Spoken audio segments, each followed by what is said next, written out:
Hello all, welcome to నిజం news.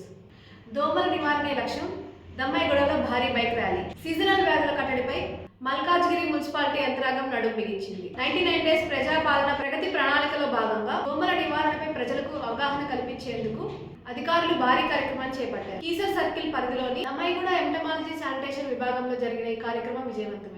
Municipal commissioner ఆదేశాల మేరకు దమ్మాయిగూడ డివిజన్ మున్సిపాలిటీ సిబ్బంది వినూత్న రీతిలో అవగాహన కల్పించారు. దోమల వ్యాప్తిని అరికట్టమే లక్ష్యంగా భారీ బైక్ ర్యాలీ నిర్వహించారు. దమ్మాయిగూడ ఎక్స్ రోడ్స్ నుంచి ప్రారంభమైన ఈ బైక్ ర్యాలీ పిఎస్ రావు నగర్ వరకు కొనసాగింది. పరిసరాల పరిశుభ్రతలపై నినాదాలు చేస్తూ ప్రజలను చైతన్యపరిచారు. ర్యాలీ అనంతరం సిబ్బంది క్షేత్రస్థాయి పర్యటన చేశారు. ఇంటింటికి వెళ్లి నిల్వ ఉన్న నీటిని తొలగించమని, మురుగునీరు పేరుకోపోకుండా చూసుకోవాలని స్థానికులకు వివరించారు. ముఖ్యంగా డెంగ్యూ, మలేరియా వంటి వ్యాధుల బారి పడకుండా తీసుకోవాల్సిన జాగ్రత్తపై అవగాహన కల్పించారు. ఈ కార్యక్రమంలో డిఈ సంతోష్ తో పాటు ఏఈ అనిల్, భాస్కర్, తిరుమల రాజు, శ్రీనివాస్ మరియు ఎన్విరాన్మెంటల్ ఇంజనీర్ దుర్గా పాల్గొన్నారు. వీరితో పాటు పెద్ద సంఖ్యలో ఎంటమాలజీ మరియు శానిటేషన్ డిపార్ట్మెంట్స్ కి చెందిన ఈ కార్యక్రమాన్ని విజయవంతం చేశారు. ప్రభుత్వ కృషితో పాటు ప్రజల సహకారం ఉంటేనే దోమల రహిత సమాజం సాధ్యమవుతుందని వారు స్పష్టం చేశారు. మరిన్ని వార్తల కోసం చూస్తూనే ఉండండి నిజం న్యూస్.